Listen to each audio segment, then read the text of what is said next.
Baik, terima kasih pemirsa, Anda kembali di Damai Indonesiaku. Merupakan jihad fisabilillah adalah salah satu keutamaan ketika kita merawat kedua orang tua. Itulah tadi yang disampaikan oleh guru kita Ustazah Muawana. Lalu bagaimanakah rizki kita ketika kita merawat kedua orang tua? Insya Allah akan dijelaskan selengkapnya bersama guru kita Habibana Habib Ahmad Al-Kaf. Fadal Habib. Bismillahirrahmanirrahim. Assalamualaikum warahmatullahi wabarakatuh.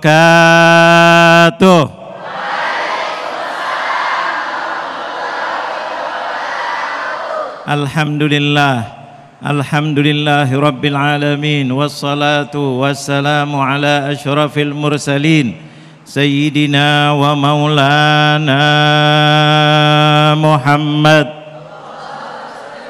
طب القلوب ودوائها وعافية الأبدان وشفائها ونور الأبصار وضيائها وقوت الأرواح وغذائها وعلى آله وصحبه ومن تبعه بإحسان إلى يوم الدين. Amma ba'du, yang saya muliakan guru-guru mulia, Ustaz Ridha, Ustazah Muawana, juga sahabat saya Ustaz Sofyan, yang mudah-mudahan semuanya dimuliakan oleh Allah Subhanahu wa taala. Wabil khusus jamaah Masjid Alawiyah yang diambil dari Tuti Alawiyah mungkin almarhumah, mudah-mudahan bapak-bapak, ibu-ibu semuanya dimuliakan oleh Allah Subhanahu wa taala. Wa khususil khusus pemirsa Damai Indonesiaku dimanapun Anda berada, mudah-mudahan senantiasa dimuliakan dan disayangi oleh Allah Subhanahu wa taala. Alhamdulillah, hari ini luar biasa Damai Indonesiaku. Hari ini temanya sangat-sangat luar biasa, tentang berbakti kepada orang tua.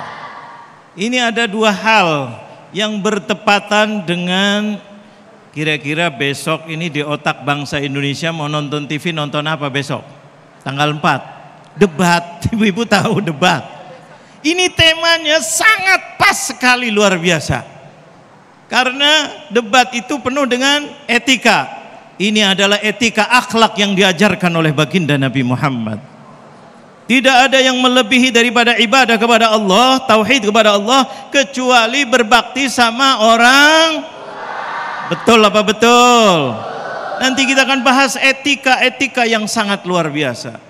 Yang kedua, ini adalah tujuannya kita belajar, pendidikan. Besok diantaranya debat adalah permasalahannya masalah pendidikan.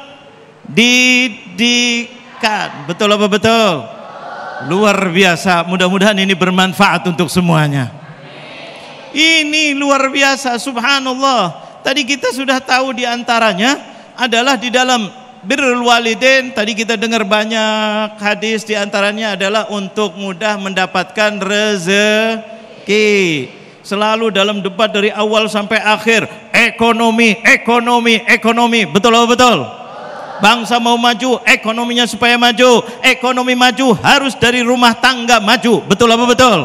Bagaimana untuk mendapatkan? Tadi diberitahu oleh Rasulullah bahwa siapa yang ingin rezekinya diluaskan oleh Allah, diluaskan artinya tambah banyak, tambah berkah, maka dengan apa diantaranya? Falyabir walidayh, berbaktilah kepada ibu dan ayah. Percaya apa tidak? Lihat Al-Quran, begitu indahnya Al-Quran. Ada 30 juz Al-Quran, suratnya ada 114 surat. Di antara surat yang paling panjang adalah surat apa kira-kira? Betul, Al-Baqarah. Wah, berarti ini ngaji-ngaji semuanya. Surat Al-Baqarah, orang orientalis ngeledek orang Islam, menghina, katanya Quran hebat, katanya Quran dunia akhirat, katanya Quran bisa mengajarkan yang dulu, yang sekarang dan yang akan datang. Kok surat yang paling panjang namanya Baqarah? Tahu Baqarah? Apa? Tuh, masa surat yang mulia namanya surat sapi betina? Hei, dengarkanlah rahasia di antara. Di dalam surat ini ada rahasia yang sangat luar biasa. Apa di situ? Rezeki mengalir. Rezeki Allah berikan nama surat ini namanya surat Al-Baqarah. Ada kisah luar biasa. Guru mulia saya di Mekah, Profesor Dr. Sayyid Muhammad bin Alawi Al-Maliki meriwayatkan dari ulama-ulama ahli tafsir mengambil dan menceritakan jangan main-main dengan Al-Quran. Allah tidak memberi nama Al-Baqarah kecuali ini adalah rahasia untuk kalian wahai manusia. Ada apa kejadian? Dulu ini Quran lagi menceritakan Bani Israel. Bani Israel. Tahu Bani Israel? Di mana? Jangan bilang di Klender. Di sono tuh Bani Israel dulu orangnya tukang luar biasa. Kejadian luar biasa, ada seorang ayah dan seorang ibu dan seorang anak kecil. Ayahnya soleh, ibunya solehah, anaknya soleh luar biasa. Suatu saat ayahnya orang biasa, istrinya solehah taat sama suaminya, anaknya taat luar biasa. Akhirnya ayahnya tidak punya apa-apa kecuali punya Baqarah tadi, sapi kecil. Masih kecil. Sapi itu kecil, subhanallah.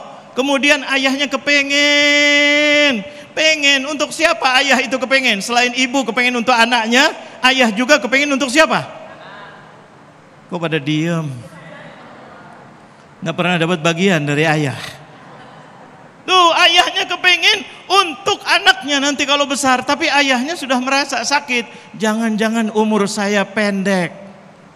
Bilang sama istrinya, wahai istriku, aku kepengen ninggalkan sesuatu untuk anakku nanti.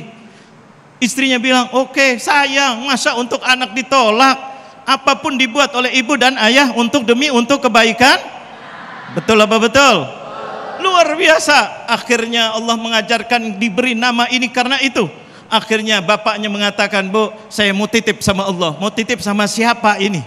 Sapinya masih kecil, pengen untuk anak-anaknya kalau masa depan barangkali perlu. Ini ada harta warisan, mau titip sama siapa? Ditaruh sama ibu, takut ibunya perlu ini itu, terpaksa dipakai dulu, ataupun ini, atau ada yang nipu atau ini.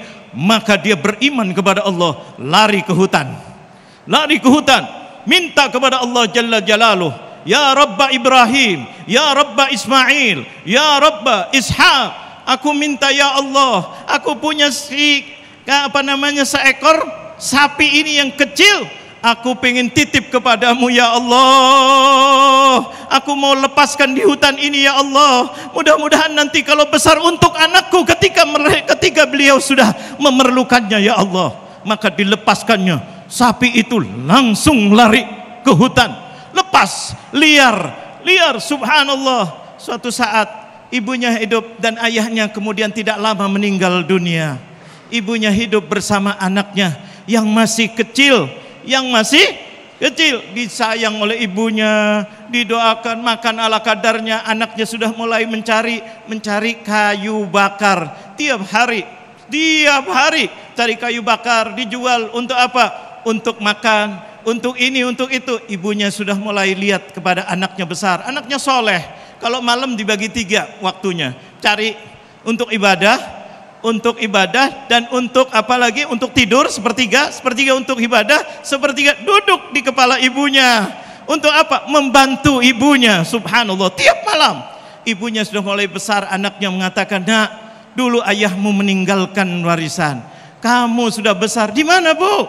Mana warisannya? Mungkin perlu untuk nikah, untuk ini. Maka ibunya mengatakan, di hutan katanya. Di hutan, bagaimana? Kamu jangan takut, buat seperti ayahmu buat. Subhanallah, ini luar biasa. Cuma karena kisahnya panjang sedikit, maka kita sampai di sini dulu. Mudah-mudahan nanti ada waktu kita sambung lagi, insya Allah. Insya Allah, Masya Allah, luar biasa sekali. Ini saya yakin penasaran para jamaah atas kisah dan juga hikmah yang sangat luar biasa sekali apa yang disampaikan oleh guru kita Habibana. Nah, nanti akan kita bahas lebih dalam lagi, termasuk tadi kisah yang disampaikan oleh guru kita Ustazah Muawana. Nah, saya akan undang ini di sini para jamaah yang sudah hadir. Ini Habib dan juga guru ternyata bukan hanya orang tua dan juga ini anak-anak yang ini insya Allah real sekali dan ini relate sekali berkenaan dengan apa yang dengan berbakti kepada orang tua. Baik, saya undang untuk jamaah yang sudah menyiapkan pertanyaan, silakan nanti insya Allah akan dijawab oleh guru-guru kita. Silakan, dengan Ananda siapa ini? Assalamualaikum warahmatullahi wabarakatuh. Waalaikumsalam warahmatullahi wabarakatuh. Perkenalkan, nama saya Natasha Aulia. Saya berasal dari Pondok Pesantren Khusus Yatim Asy-Syafi'iyah. Ya. Afwan, sebelumnya Ustazah, saya mau nanya, kata Ustadz tadi ridho Allah tergantung ridho orang tua. Bagaimana jika seorang anak ingin melakukan suatu hal kayak mau merantau ke luar negeri dan orang tuanya melarang, tapi anaknya tetap kepada pendiriannya, terus orang tuanya bilang terserah dan meridhoinya hanya setengah hati, apakah Allah masih ridho terhadap anak itu? Begitu saya, terima kasih. Baik, terima kasih. Ini pertanyaan sangat menarik sekali dari santriwati kita. Insya Allah akan dijawab oleh guru-guru kita sesaat lagi di Damai Indonesia. Kami akan kembali.